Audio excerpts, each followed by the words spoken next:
So excited for this show, I almost forgot to put a shirt on. Welcome to Beerfield Fantasy Football. I am your host at Hot BFF with two P's. I am glad, and you all should be glad, that I did remember right before we recorded to put a shirt on. I am joined by Thurry BFF from Springfield, Illinois. Dan, how you doing? I am so excited to talk about this that I ignored customers at work today while I think about what I'm going to say in the show. Nice. It's always good, ignoring customers and stuff. I am joined on this episode by a special guest. I have brought great shame on the podcast and my family. I have won the toilet bowl for last season in a league. So I have a toilet bowl trophy that will probably sit on that bookshelf someplace behind me for the year, because we should all be reminded how great one of the hosts is that you're getting your advice from. I mean, you're good enough to admit that Melvin Gordon's every fault. now and then you fuck up. Entirely Melvin Gordon's fault. It generally is his fault. Yeah. So, anyway, welcome to the show. I think. Oh, shit. Oh, God. I almost spilled beer on my laptop. That was almost tragic. Anyway, tragedy averted. Welcome. We are totally professionals here, by the way. Yeah, I need something to clean that up with. I don't just want that to sit there. I will start the show and I will lead us off. Yeah, give our social media stuff while I clean up my mess. You go take care of your issue. I am Dan Thurry BFF, filling as I intro the show here. You can find us on Twitter at BeerfieldFF, Instagram and Untapped under the same name as well. We're on Facebook and YouTube, Beerfield Fantasy Football on there. Obviously, if you're watching us on YouTube, you know that we're on YouTube. Don't forget to hit that like button, hit that subscribe button, and also hit that bell notify button so you know that when we go live, you can come yell at us about whatever the fuck you want to yell at us about. We have merch. I'm not wearing a shirt right now. I'm not really sure what Hopper's wearing. Thank God he's almost wearing a shirt. Sun King Brewing shirt. I am rocking the DLF shirt we got from Ryan McDowell. I had that one on earlier. Yeah. I went golfing in that one. Oh, nice. Nice. We have one hat left. We'll get more stuff probably next time, or next season at some point. We have a Patreon. If you want to know more about that, just hit us up either through Twitter or through email. That should be all of it. All right, I'm back. So before we get started, it is the biggest draft weekend of the year. So Dan, I'm assuming you've done plenty of redraft drafts. I've done so much. It hurts. So speaking consistently, first off, who's somebody you feel like you're overexposed to? Darius Geis and Miles Sanders. And Amari Cooper, oddly enough. Weird. Yeah. I think I got a little bit of overexposure to Marlon Mack. Yeah, same here. And the Browns defense, because they got a really good start to their season. They get Tennessee week 1, so that's good. They got a pretty decent start to their season. I think 4 of the first 5 were good. And then who is somebody, just real quick, that you saw consistently going at a value that surprised you? Darius Geis, because I took him. Miles Sanders used to be. Otherwise, Michael Gallup always, I feel like, went a good value super late in drafts, because I think he's going to, he's one of my big sleepers. See, I didn't see that a whole lot. I had Gallup going in round 7 to 9 most of the time. Jesus. Yeah. The guy that did fall in most drafts for me was Alshon Jeffrey. And I ended up a little overexposed to him too, but he was falling to the 7th, 8th, 9th round as a wide receiver 1 on a high-powered offense. That is super sad because he is a beast. Same with Allen Robinson. I know you're not as high on him as I am. He was going in the same area. Wide receiver 1 going around the same area, target volume. Oh. I did get an AJ Green share in the 8th round, so that felt good for me because he's my wide receiver 4, I think. I have him a lot in early best ball drafts and in the Scott Fish Bowl to go along with the millions of Marlon Mack that I am. Yeah, ton of Marlon Mack. Yeah, but I still like him, so I'm not too bitter about it. Yep, me either. All right, cool. So we got a long, almost entirely news-related show for you. We're gonna go through all of the IR news, all of the holdout news, all of the cut downs. We do not have a LOL news of the week because this is just everybody getting cut. We do have a Drinking the Kool-Aid segment, and we are going to check in on on some of the training camp battles that we previewed going into the training camp season that have been settled, and more of them that have not, because really I don't know that anything got settled for the most part. So we'll go ahead and highlight those before we it's kind of our last one Dynasty Nugget and two check in before the regular season.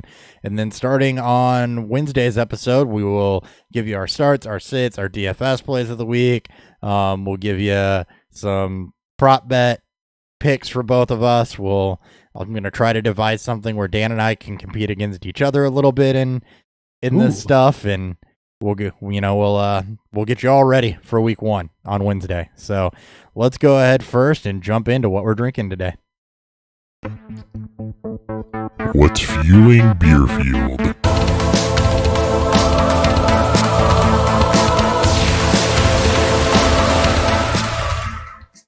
All right, Dan, what do you got on this Calm Before the Storm episode?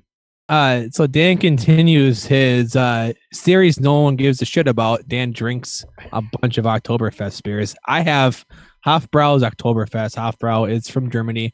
I have not drinking a lot of imports, so I wanted to give this one a try. You will know my thoughts about this later on. Are you doing like Oktoberfest rankings? Because that would be a fun exercise. Yes, I'm going to kind of compare on the fly as I drink these. All right, so come November, we'll check in on those. Well, first 3 weeks, so. And who knows, maybe I'll start doing my own Oktoberfest rankings. I haven't had any, or a whole ton of them yet this year, so who knows? It's Oktoberfest and pumpkin beer season. Maybe you corner Oktoberfest and I'll corner pumpkin beer. Ooh, we got to get our basic white girls on. We do got to get our basic white girls on. All right, and for me, I am drinking only Hell Can Save Us Now from Abomination Brewing. Abomination Brewing is brewed and canned by Dorchester Brewing Co. in Boston, Massachusetts. I have no idea where Abomination is actually out of, but everything I've had from them is absolutely fantastic. This one's a double dry hop milkshake IPA with passion fruit, pink guava, and red raspberry with vanilla extract and caramel color. Sounds fucking incredible. So a lot going on with this beer. We'll let you know what I think about it about midway through the show. Let's go ahead and get started with this incredibly long news segment. News.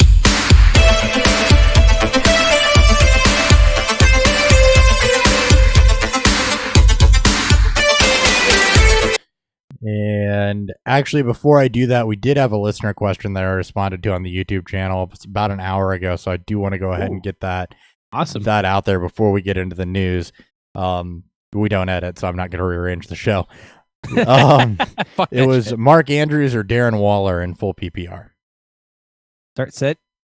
I don't know if it was start sit or if it was a who would you prefer, but I think my answer is the same either way. Yeah, I think I'm still going to Mark Andrews. Yeah, I would also go Mark Andrews. The problem with Darren Waller is that while he's catching a lot of hype, he's a converted wide receiver in his first year full-on playing tight end, and I fully expect him to be about third in the pecking order despite what we saw at Jared Cook last year. I expect Antonio Brown, Tyrell Williams, and maybe even the running backs to get a little bit more work than what they did last year, and especially with AB being there. So Mark Andrews is really kind of almost expect him to lead the Ravens in targets. There's a hot take for you. Well, it's a little bit of a simmer. I've been feeling that same way all off season. It's just both games aren't projected to score a bunch of points. Ravens sees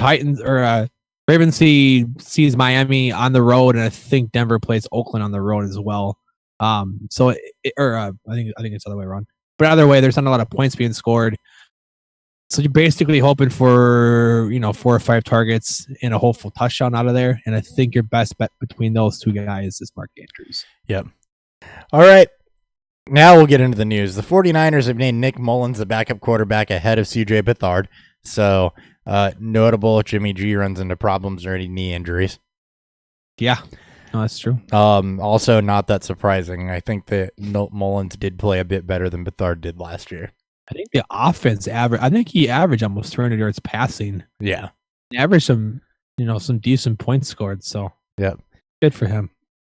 Yep. ESPN's Jeremy Fowler does not believe Melvin Gordon will report for week 1. Chargers GM Tom Telesco has informed Gordon that his contract negotiations will be suspended until after the season. So it's basically you can play for $5.056 million or not play.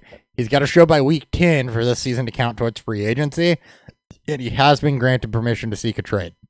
Yeah, so basically he came out and said that he's not going to show up as he mulls over his trade destinations. So it sounds like he will pull Le'Veon Bell if he doesn't find a suitable, place to play, or they can't put some sort of deal in place. Well, a little different than Le'Veon Bell though, because True. Gordon's not playing under the franchise tag. So it's like Gordon doesn't. I mean, if this season doesn't toll towards free agency, he's not a free agent. That's fair. So yeah, I would expect him there by at least week 10 if something's not worked out. Maybe good for a playoff run, but it's looking dire before then because I don't expect him. I think he'll show up in time to get his free agency, but I don't think he's going to put more injury risk on himself if they don't work something out. So yeah. I wouldn't expect him until week 10 at this point. NFL Network's Gene Slater reports a deal between the Cowboys and holdout running back Zeke Elliott is not close. He is expected to miss games. Cowboys reportedly left all of those talks very, very frustrated after the optimism heading into the weekend that they would get a deal done. So Zeke also looking like he's going to miss some time. Yeah, they also promoted one of their practice squad running backs, so it looked like for sure week 1 he's not going to be there. The problem with all this is that there's been so much conflicting news about where they've been. And people like, I won't speak for you, but I've gotten extremely annoyed with this. It's like, don't fucking report anything until we know for sure. Yeah, like, it was imminent, and then it wasn't. They're not even close. And then a deal was going to be done over the weekend, and it was all over the place. Yeah, I'm a little over this and the Chiefs situation. I cannot deal with. I'm completely fucking done with. Well, and the thing that worked out for me, though, I think, is that because there was optimism on Saturday when most of my drafts were going on, people were taking Zeke at his normal ADP so that caused everybody to basically slip a spot because Zeke was being taken as the 4th guy off the board when, really I was planning to not touch him without a deal until about the 3rd round. I think for this case, it just depends. It just depends how many games you think you'll actually miss. I mean, Zeke's missed 2 games 1 year, missed 6 games another, and like when he plays, he's a top 5 running back. It's just whether or not you want to take a risk on that. If you draft Zeke that early, you got to take Tony Pollard a round or 2 early and just protect yourself there. That or make sure you get Austin Eckler. That too. Yep. All right. On to the roster news. This does not include any cut downs unless I accidentally put cut downs here. But the Ravens have released running back Kenneth Dixon with an injury settlement, so that is finally over. Yay. Well, this probably should have been in the cut section, but the Patriots released and later re-signed wide receiver Demaryius Thomas. This is after N'Keal Harry was added to IR. It sounded like this was their plan all along. Like there's some sort of like veteran tax or veteran something that goes along with this. Teams are pretty known to do this with certain veterans on their team. Yep. It happened a couple times. Thomas should be, my guess would be the other outside wide receiver opposite Josh Gordon with Julian Edelman in the slot to start the season. I would assume so. Yep. The Seahawks released and later re-signed wide receiver Jerron Brown. It's the same thing as with Demaryius Thomas. Jerron Brown will play outside with DK Metcalf and questionable Tyler Lockett in the slot. So you'll have Jerron Brown, David Moore, and Tyler Lockett is the 3 wide receivers for the Seahawks to start the season, it looks like. I don't think David Moore is playing week 1. It sounds like it's both Moore and Metcalf. Okay. So this is Jerron Brown week 2. That. So, well, it's not a great matchup for DFS wise. He's a name to know. Yeah, because up in Dynasty. He's the run deep and catch the he's the run a 9 and catch the football guy there. Yep. They like to do that, so they love that. You never know. More on that later. Or Wednesday. Maybe. I don't know. I haven't looked at it that close yet. Colts have signed Brian Hoyer to a 3-year, $12 million contract. This is the veteran backup that they had planned on bringing in when Luck retired, probably all along. The 3-year deal says that Chad Kelly will not come back and immediately be the backup, but I do expect Chad Kelly to come back and them to carry 3 quarterbacks in this scenario. I mean, yeah. You can't really, trust Hoyer if for some reason he gets a starting job because Brissett gets hurt. But they also gave Brissett the deal, which all they're missing is Tom Brady. Yeah, right? Yeah. The Lions re-signed tight end Logan Thomas. Don't care.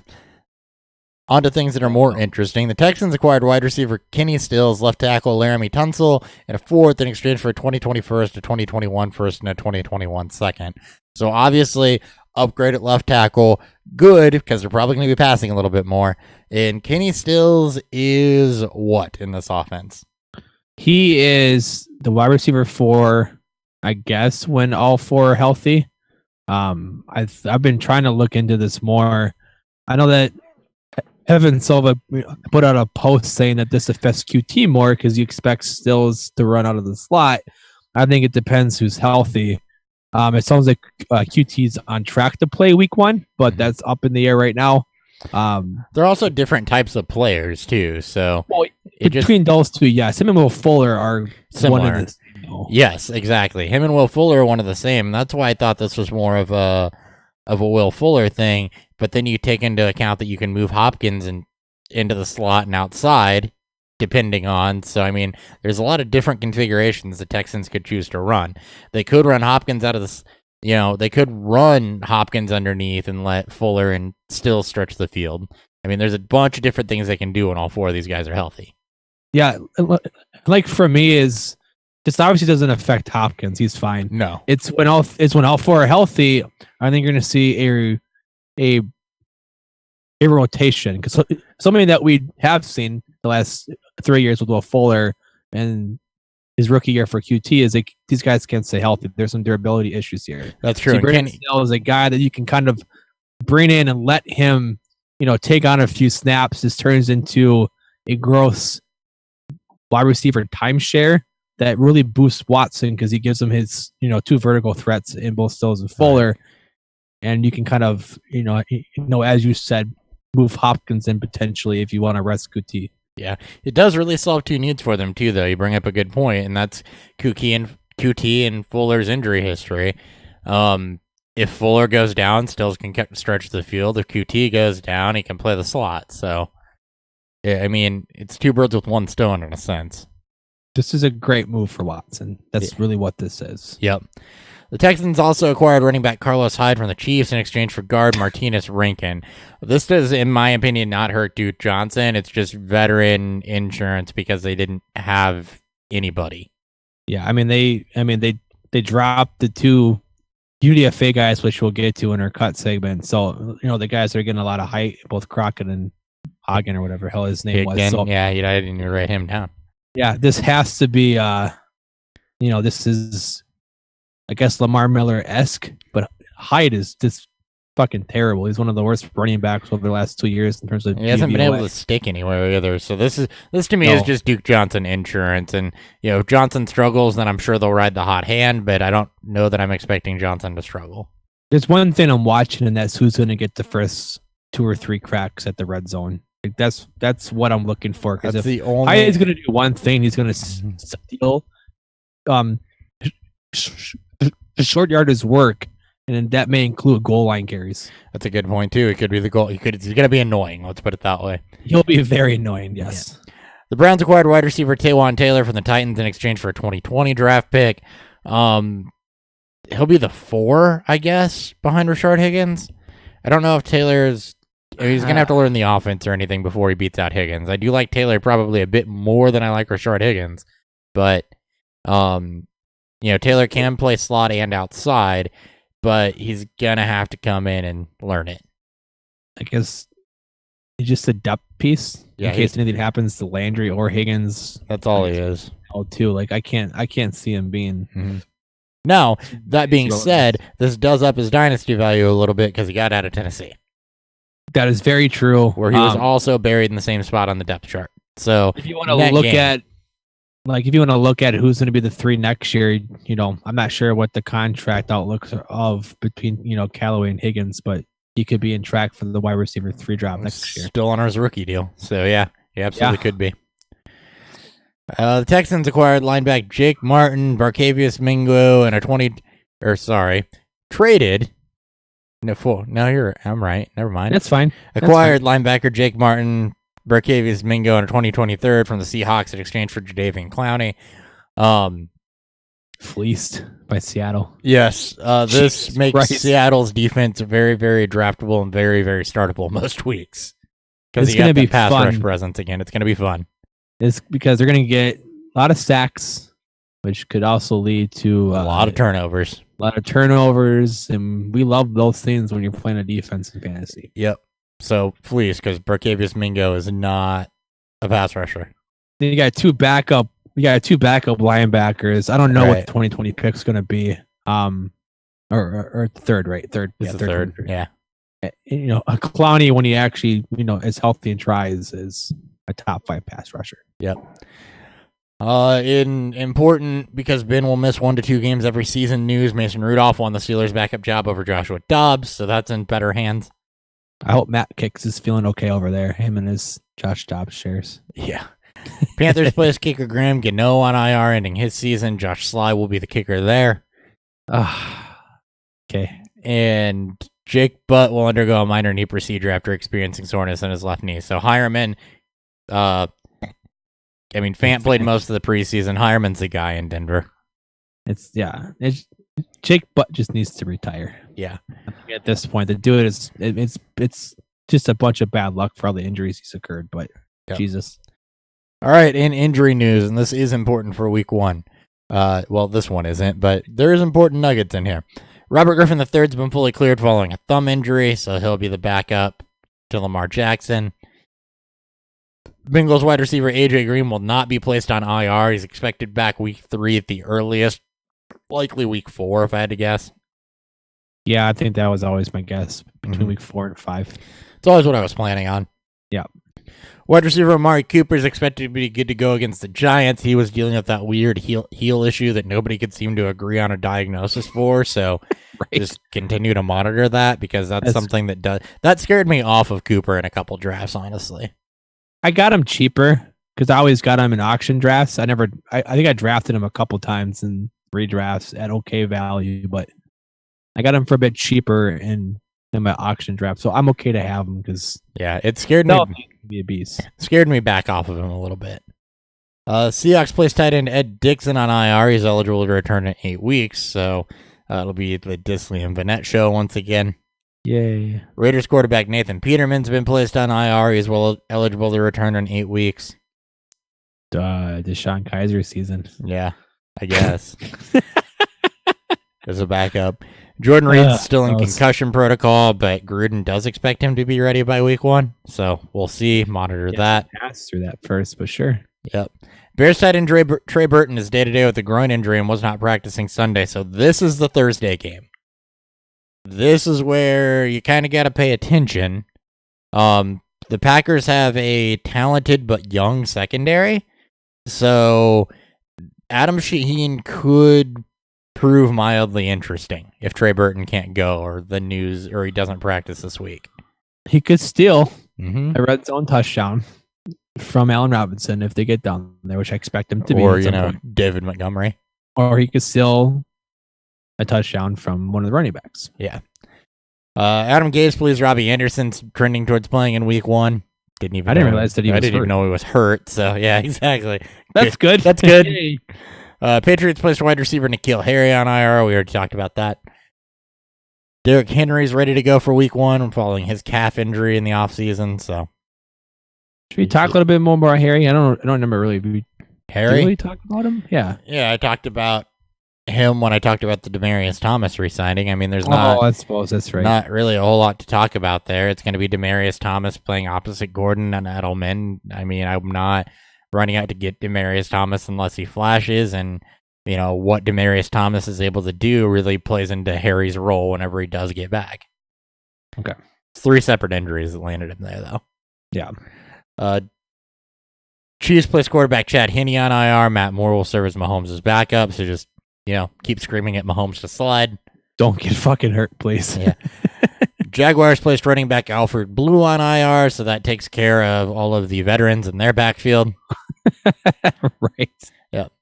Equanimous St. Brown has been placed on IR with an ankle injury. His season is over. So Jake Kumaro, clearly the 4 there.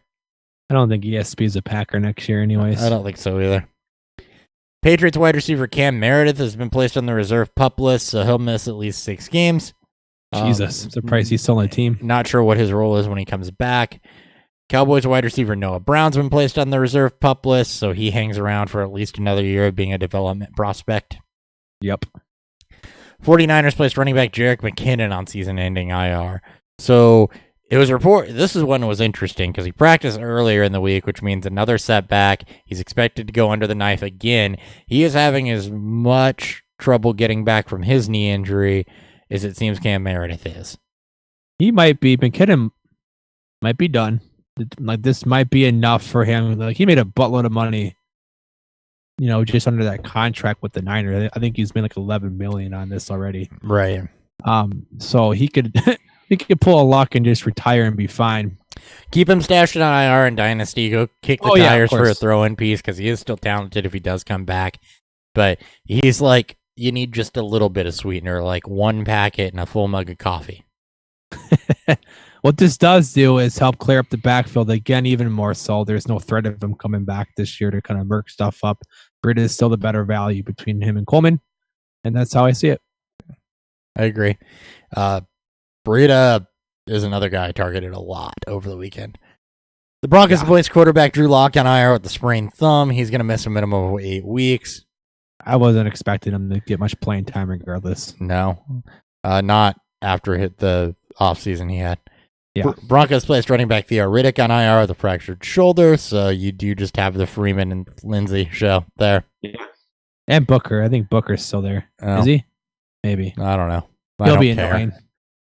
Giants placed running back Rod Smith on IR ending his season, so he was competing to be the full backup basically with Gallman and Perkins, so it's Gallman again. I forgot that Paul Perkins was a thing too. Yeah. Remember when he was a starter? God, I remember people drafted him so early. There's going to be a lot of that remember when going on here in a minute.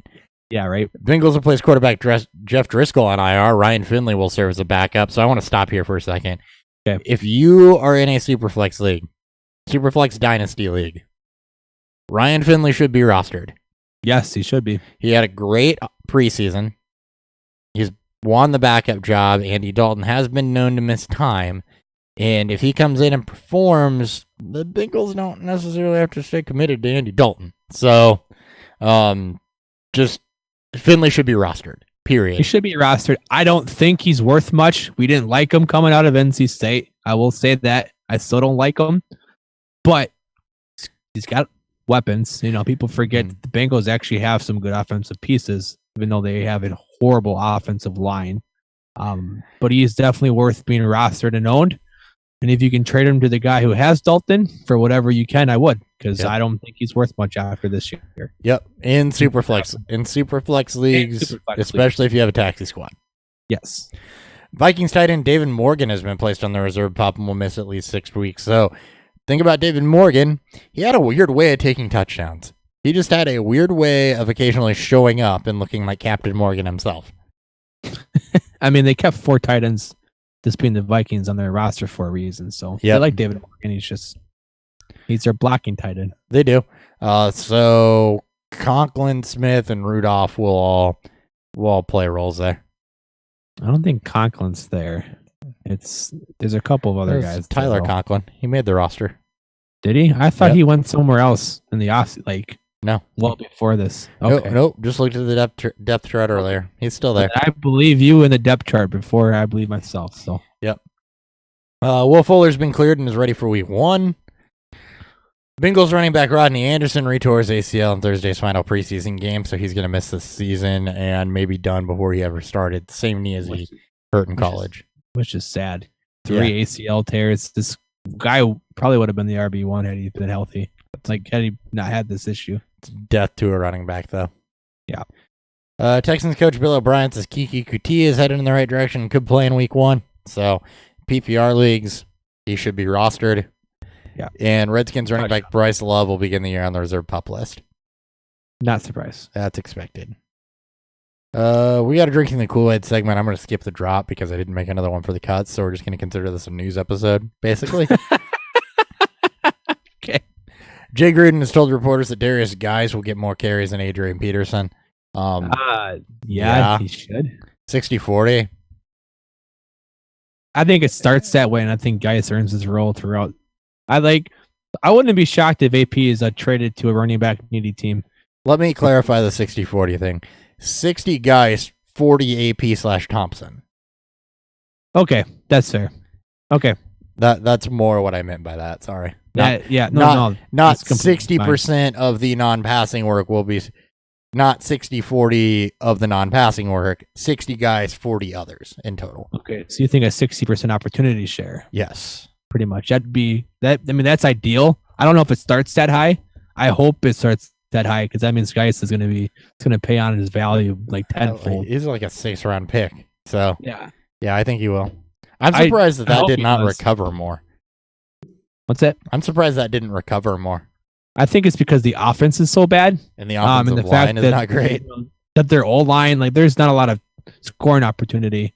It's just we don't know what the pass catching work role in terms of all those targets being divided up will be like between Guice and Thompson, and then newly brought in Wendell Smallwood. Yeah, right. And then New England Sportsnet's Doug Kyed, whatever, expects Josh Gordon to see an almost full share of wide receiver 2 snaps. Who else would see wide receiver 2 snaps? Demarius Thomas, I guess. I mean, I don't know. It should be Jacoby Myers. Yeah, that's sure. Sure. All right, on to the cuts. So I'm going to read through these, and if they're worth talking about, we'll talk about them.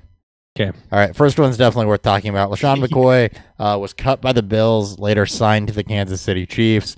And this murders Damian Williams hype because Reed came out as soon as McCoy was signed and said they're going to split work.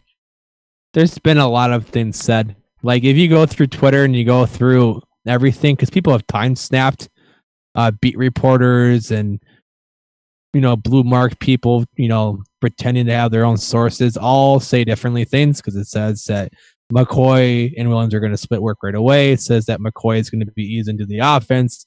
Williams is still the starter, but they're both worth being started. I'm just avoiding this backfield. First off, Williams is still dealing with potentially dealing with the soft tissue issue with his hamstring problems that he had early on in the offseason. Sean McCoy has been a shell of himself, but he's still good enough to see work. I've talked about this a bunch on Twitter, so I'm not going to say much more. So I haven't talked about this, so I'm just going to give my piece. I'm not going to focus on what I don't know. I'm going to focus on what I do know. Yep. LaShawn McCoy is produced with Andy Reid. The Chiefs have a very, very good offensive line that can open up holes for runners. And over their careers, LaShawn McCoy has been the more productive member and worked as a workhorse and not Damian Williams. I would expect LaShawn McCoy to come in and flash and maybe even take the majority of the work from Damian Williams. Now, Damian Williams will have standalone value, but it's like I said all along, his value is going to end up as a 5th or 6th round pick, not a 2nd or a 3rd, where he was being taken. And LaShawn McCoy basically just insulates that, in my opinion. If LaShawn McCoy was not drafted over the weekend because he wasn't on a team, go put a claim in on him and stash him. Yeah, I mean, Williams should be between a 5th and 7th round pick. Mm-hmm. This is now turned into a high-end RB, by committee backfield. This is your new Sony Michel, your Miles Sanders, which should be where David Montgomery is, guys like that. McCoy is not the same back as he was back in his days with Andy Reid. It's a long time ago. The fact that he isn't the same running back, he's had his 2 worst efficiency seasons the last 2 years. So I'm a little bit tepid on McCoy, but this is a completely new situation. This is not a bottom 5 offensive line with Buffalo. This is not a bottom 5 scoring offense with Buffalo. This is now a top 10 to 12 offensive line and a top 5 scoring offense. You don't need a lot of touches to produce in this offense. See Damian Williams. for me is you're waiting for one guy to get hurt, or you're waiting for something crazy to happen.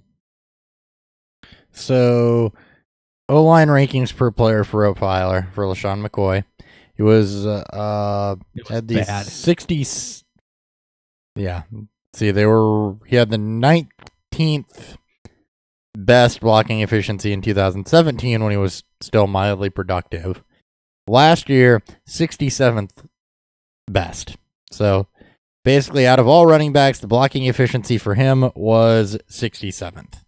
I think they rated terms of DVOA in terms of the huddle rankings. It's completely flipped, from what he's going to. But even then, so it's about putting him in space and letting him do his work. It's whether or not he can continue to be that elusive running back. I think Mike Clay pointed out that McCoy's elusive rating have been well below average. So it's more of a we'll see.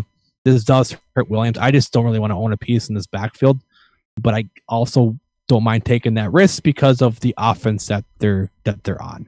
Yeah. All right, moving on. The Vikings have swapped out Bust from the same draft and signed Josh Doxson after the Redskins. At least Doxson's a better fit for them because at least gives them a downfield, bigger body guy.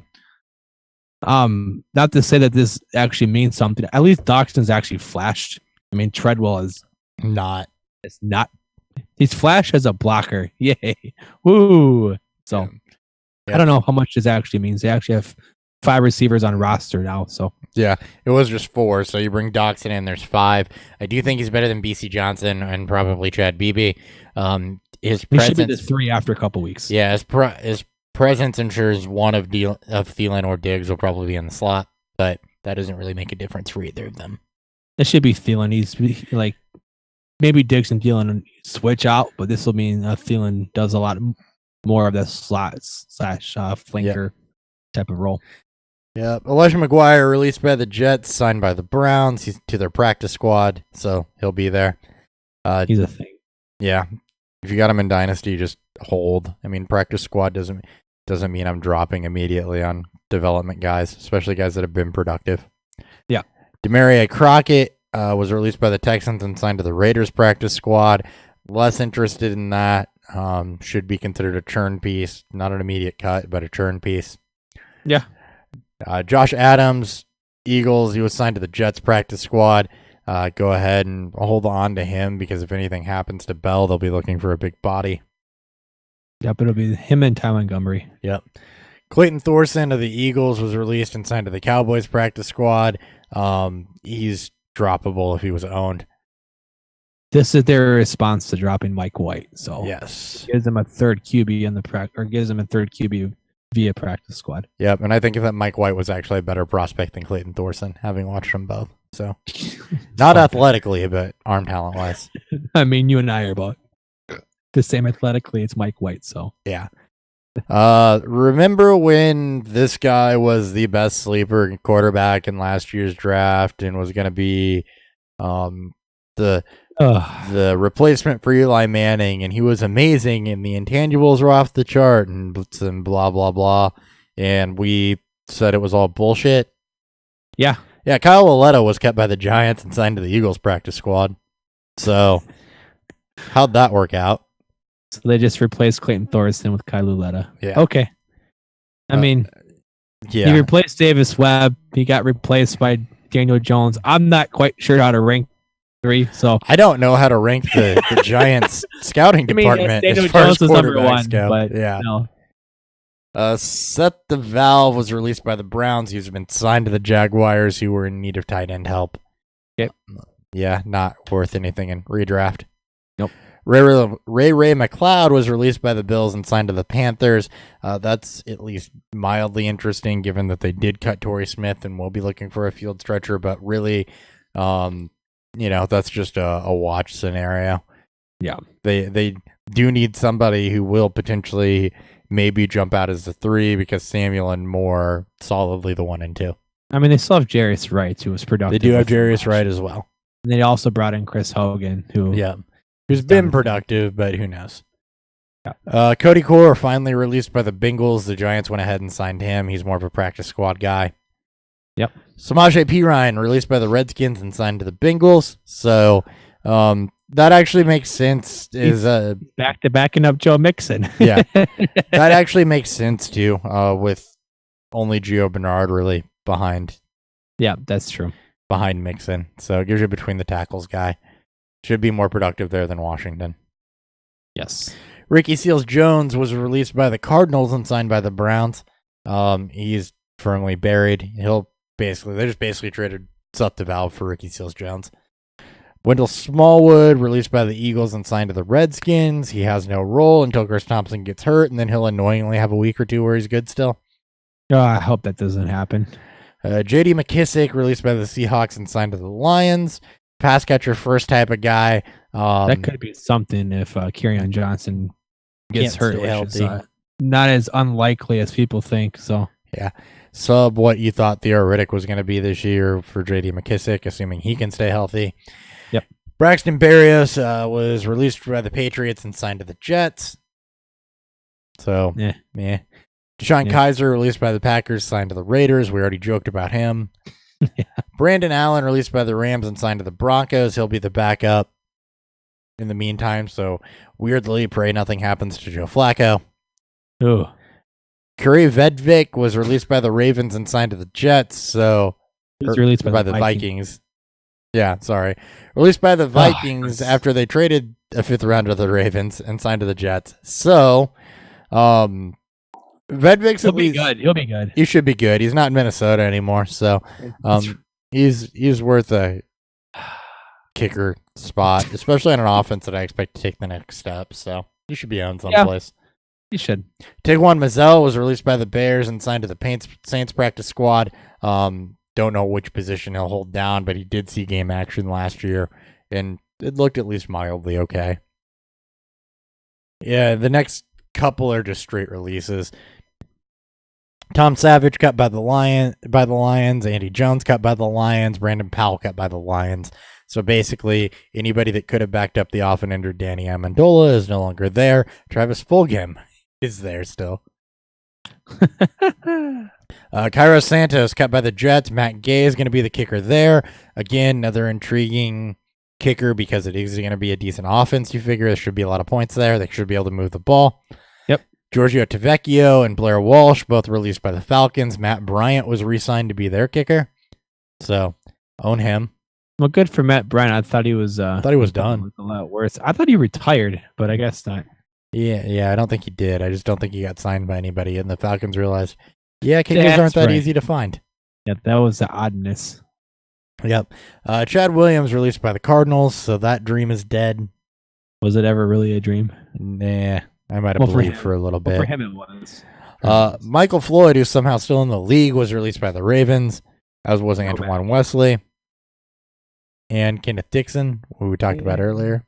Yep. Bills released Tyree Jackson, did not push him through the practice squad. He was always a long shot anyway. Big arm, but terrible mechanics. Piece. Yeah. Hey, here's another one I can make fun of Twitter for. Remember when this guy was supposed to be unseat LaShawn McCoy last year and be the second coming and be an RB1 and deep sleeper and oh my God, draft him, we're so smart.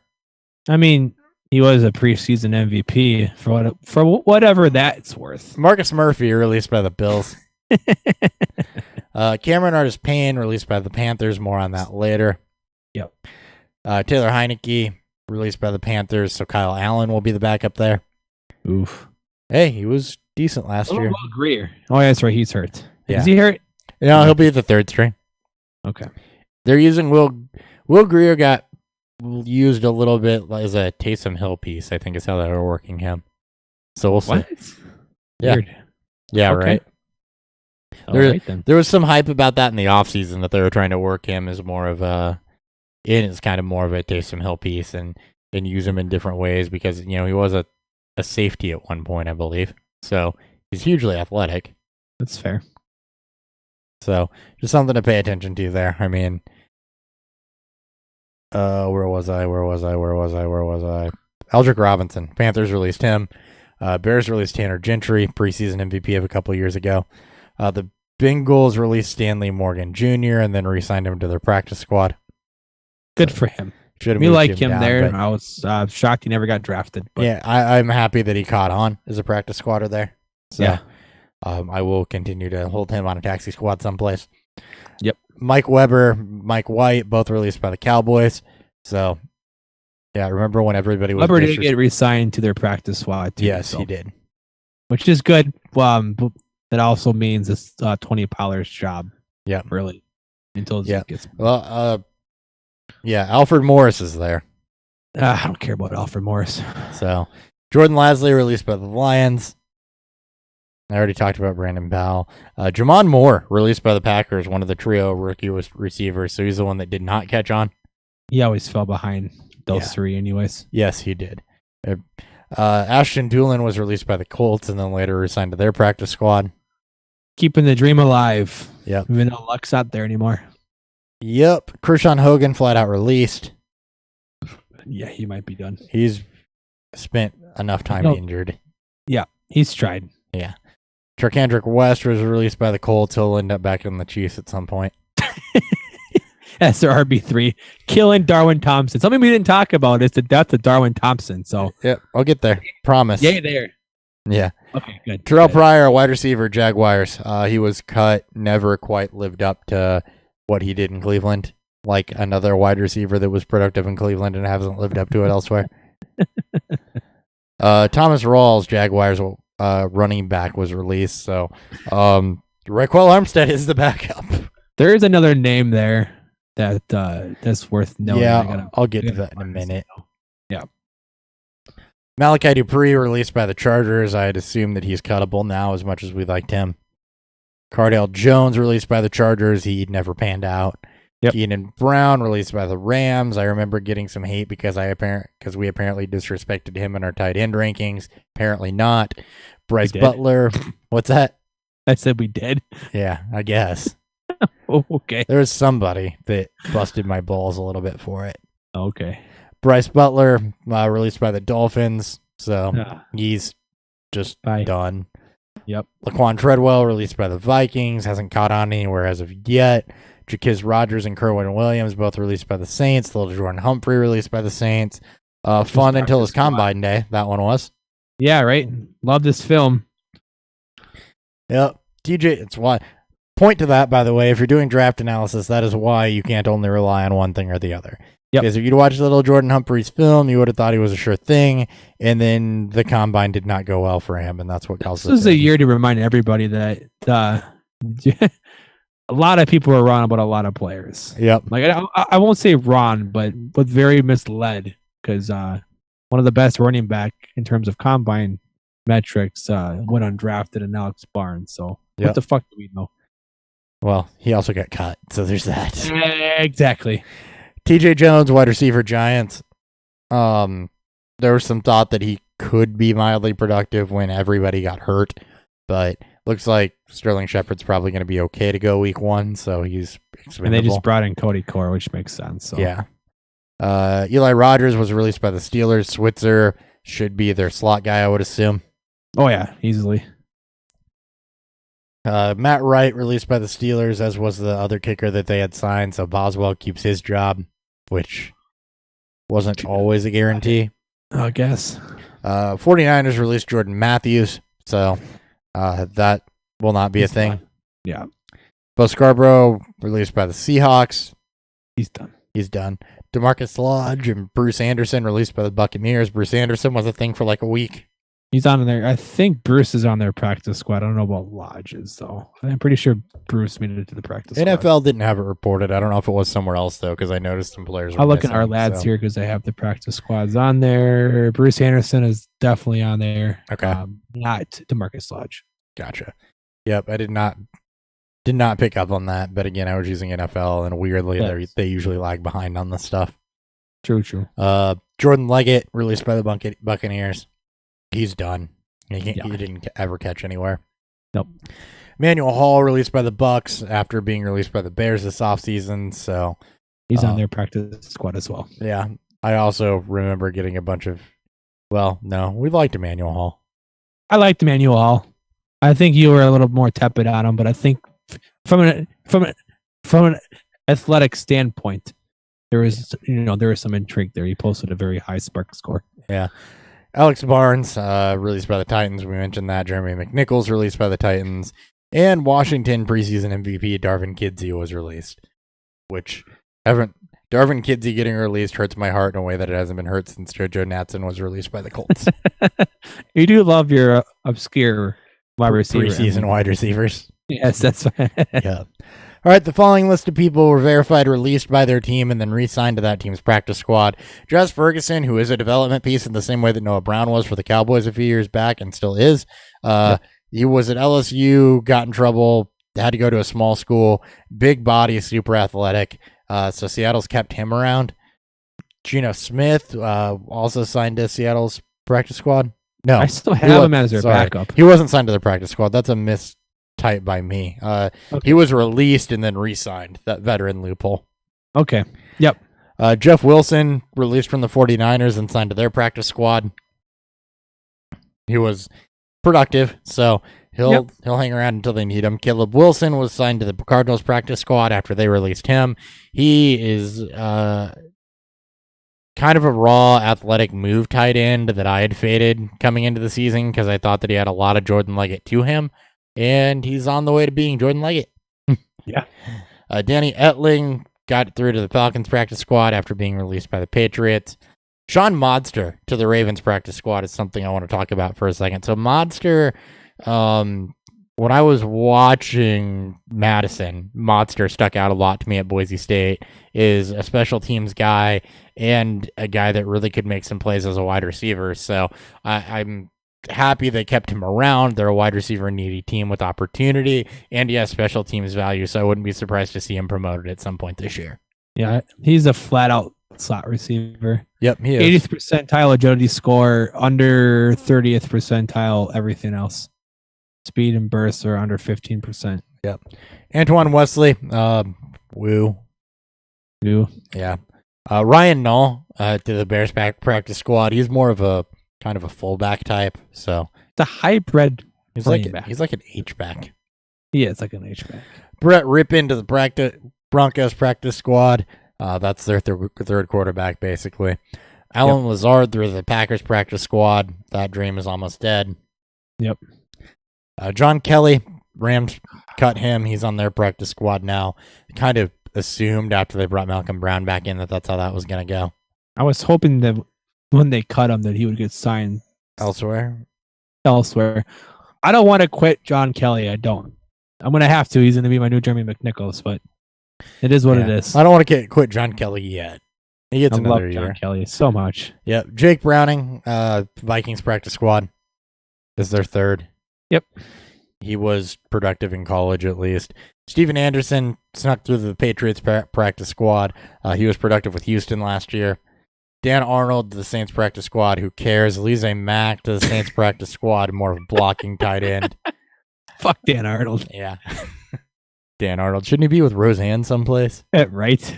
Jesus. Reggie White Jr. to the Giants practice squad. Intriguing because of his bloodline. Marcel Aitman to the Raiders practice squad. He was the wide receiver 1 at one point this offseason. Jesus. Remember when he was hyped? God, that was a good day. That was a good couple weeks. Good week. I don't remember how long when it took. Aitman was being hyped, and when he was hyped last year, and kind of said he was terrible. Now, if we could just get rid of by Mason Rudolph. Now, if we could just get rid of Auden Tate, who's still on the roster? Yep. Instantly. Boston Scott made it through to the Eagles practice squad. Nick, I like him. Well, I've liked Boston Scott too. Yep. And it's the Eagles, so he'll probably be relevant at some point. Nick Fitzgerald made it through the Bucks practice squad. That doesn't really mean anything. Logan Woodside, AFL standout. That's right. Is made it to the Titans practice squad. And Cam Sims, last year's preseason MVP for the Redskins, was snuck through to their practice squad. Missed last year, hurt. Oh, okay. I'm like, who the fuck is Cam Sims? Yeah, he was a stud last preseason for them, and then he got hurt and missed the entire season. All right, Now, some camp battle check-ins before we go home. This is going to be more conversational. The Bills running back job, already kind of talked about this, but we'll revisit it. McCoy was cut, so Singletary, Gore and Yeldon. The thought is that they're going to split early.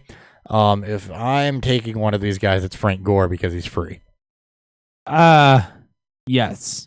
I think first and second down work will be Gore, and then Singletary will kind of splash between taking Gore's work and Yeldon's pass catching work. Yeldon's a proven pass catcher in the league. He's had 2 seasons of over 50 receptions and over 50 targets. I think that's what it was.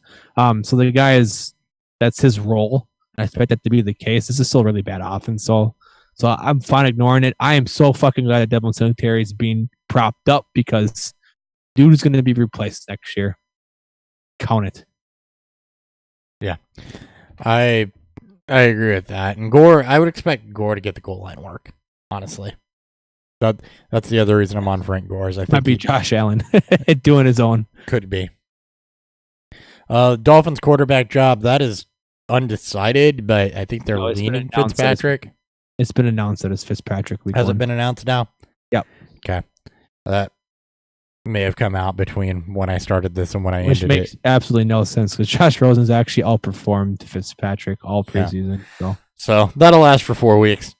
Yep. Redskins wide receivers with the cut of Josh Doxson, that leaves Trey Quinn, Paul Richardson, Robert Davis on the depth chart. So Jordan Reed, when he's healthy, and Trey Quinn is going to be the guy to own there. Paul Richardson might be worth a flyer as well. And then Harmon and McLaurin did make the active roster, so they'll have a chance to flash, but it's going to start out Trey Quinn and Paul Richardson, and either one of those could be a backup bench stash. I'd go Trey Quinn and PPR, Paul Richardson otherwise. I'm only taking guys and Reed if he gets healthy. I'll take a flyer on Quinn, but this is going to be a low volume offense with no scoring opportunity. It should be, yes. Yeah. The Redskins running backs, we talked about this already. Guys will carry the load ahead of Adrian Peterson and Chris Thompson. Should be 60 guys, 40 everybody else. Let's hope. The Ravens wide receivers. So again, another low volume offense. We expect Mark Andrews to lead this team in passing, but things to watch. Willie Snead is going to start out atop it with Seth Roberts. Probably a lot of 12 personnel going on here if I had to guess, given the running that I think they're going to do. Yep. Outside of that, Jaleel Scott, Miles Boykin, and Hollywood Brown and Chris Moore are all looming. All very, very speedy. So I fully expect Miles Boykin at some point, including Marquise Brown, to crack the starting lineup. I think they will too. As early as midseason. Yep. Chris Moore's been there and he's flashed a little bit, but hasn't really done anything. And Jaleel Scott, was he hurt last year? I don't remember. He was a late round pick though. I think he was. He was a fourth round guy in that slew of He's kinda sorta Miles. He was on IR last year. He's like slightly less athletic Miles Boykin, if I remember right. He's a little bit of a bigger guy that tested well athletically. He was 6'4", 218. I'm at a 4.5, 640. Oh my god, I was actually right when I guessed at that for once. I know. He's a bigger guy. We've learned so much. We've learned so much since the first season. So much since like the 6th episode. Yeah.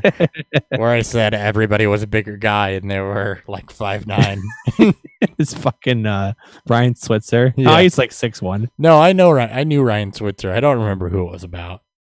I like Switzer. It was. You're right. It wasn't. I think it was Braxton Berrios. No, I liked Berrios too. It was somebody obscure. It was some other short white receiver. Somebody obscure. I don't even think it was a short white guy. I think it was a short African American guy that was really fast. Okay. And yeah, I don't remember. I'd have to go back and look. Yeah. It probably wasn't even anybody we ranked, honestly. I knew I had Berrios and Switzer ranked. There was some guy who was drafted that I shouted out, and you were like, "I'm gonna guess how big he is." Yeah, you were completely off. Anyway, moving on, the Ravens running back 2 job. Justice Hill, Gus Edwards make the team behind Mark Ingram. It's the only 2 running backs that are there. I'd expect Justice Hill to be the more explosive of the 2 and getting more of that work. Gus Edwards is kind of forgotten though, so just monitor that. If anything happens to Ingram, it'll be Gus, and he'll probably splitting. I think Hill's role is Hill's role regardless. I think exactly. Gus Edwards is more the backup to Ingram. He's more of the true handcuff to Mark Ingram. Yes. Yep, I agree with that. Steelers wide receiver 2, Dante Moncrief on the depth chart. Washington obviously made the cut, as did Switzer and Johnson. That's Deontay Johnson. I got to draft time and fell off of Moncrief a little bit. It's not It as leaned more sexy of a name as it Washington. was. It's just that Moncrief didn't do anything in the preseason, and James Washington was Did. the true MVP. But the thing is that Washington didn't take any snaps with the first team. Right. None. So he's firmly behind Moncrief Juju. to start. Yeah, it's maybe this is more Vance, maybe this is more Switzer, and then it's all Juju ahead of them. Yeah, I will say this. Switzer will be the slot guy. So Oh, easily. Yeah, easily. Switzer is the one to watch to get some of that target volume. Yep. But touchdown deep wise, I mean, Washington and Moncrief are going to have to fight that out through the first couple weeks, I think. For the Packers wide receiver 2, MVS clearly, I think, has that one won, and then you'll go Allison and Kumaro behind him. From everything we've seen, everything we've heard. Yeah, I'm pretty sure MVS is still going behind Allison in terms of ADP. So Yeah, you're getting the better value there, but I think Allison will have his own slot value you probably will. until he gets hurt. The Vikings wide receiver 3, scratch that because I got to the Doxson news after I pushed this on here. Yep. So, Colts wide receiver 2, Funchess is listed, but he's another one that you've heard nothing about all preseason, whereas Paris Campbell and Deion Kane, I think, are both guys to watch here. Both could be potential waiver wire pickups after the first couple weeks. I don't really care who the two is at this point because it's not Luck, it's Brissett. Brissett's obviously better than what he was 2 years ago, but We'll see. I don't really believe that this offense is going to support 2 wide receivers, Yeah. at least on any given basis. Yep. Dynasty note, Gardner Minshew won the backup job in Jacksonville behind Nick Foles. We know Nick Foles is not a long-term solution. He's struggled in places that aren't. He's struggled to stay healthy, first off, and struggled in places that aren't Phillies. So Minshew's first chance if anything happens to Foles.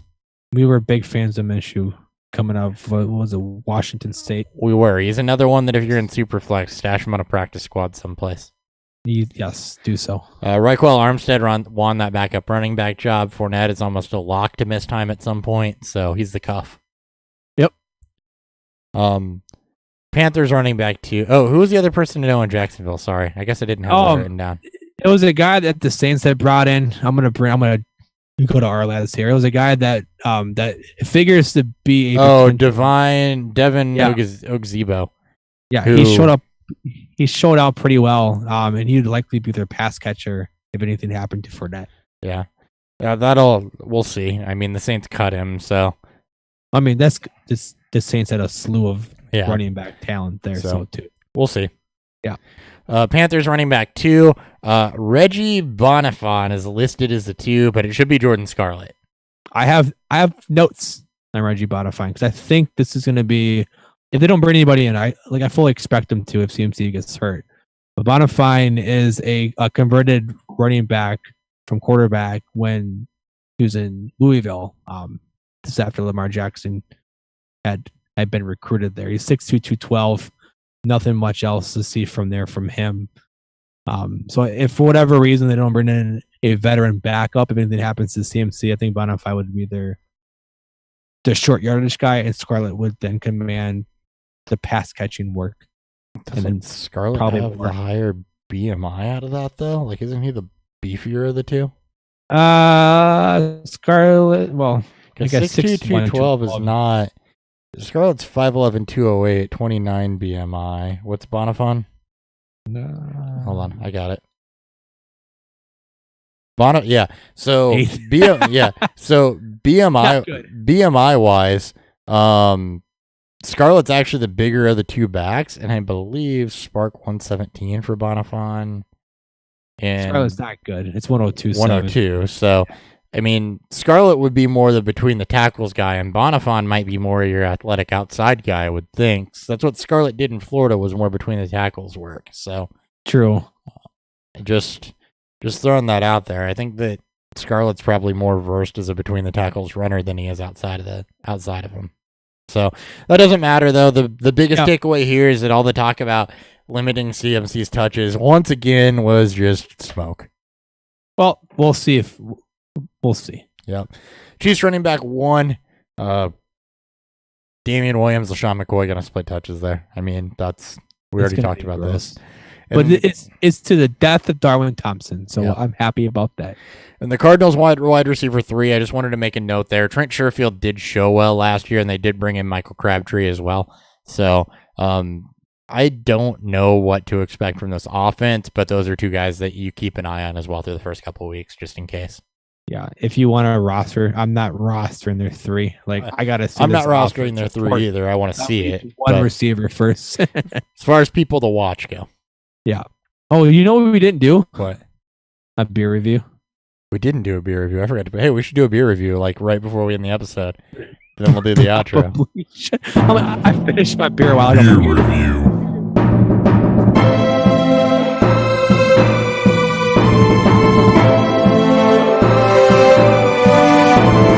Because I usually do it somewhere after news, and then we didn't do news. Yeah. All right. What did you think of Hot for Oktoberfest? What a great on-air show production. It's super light. When it was actually full, it poured a pretty light color to it, so it wasn't as malty as some of the other more Americanized Oktoberfests. It's got the skunk that you would expect from a German-style Pilsner, and then it's got the nice malt characteristics that you would expect from a Munich or in a Oktoberfest. It's quality for what it is. It's not my preferred style. I did like the buckle downs a bit more that I had last week, but it's good to see where the actual base is being made from. You know, this Munich style or Oktoberfest style is originated, from Germany. So it's good to see the actual pieces of it.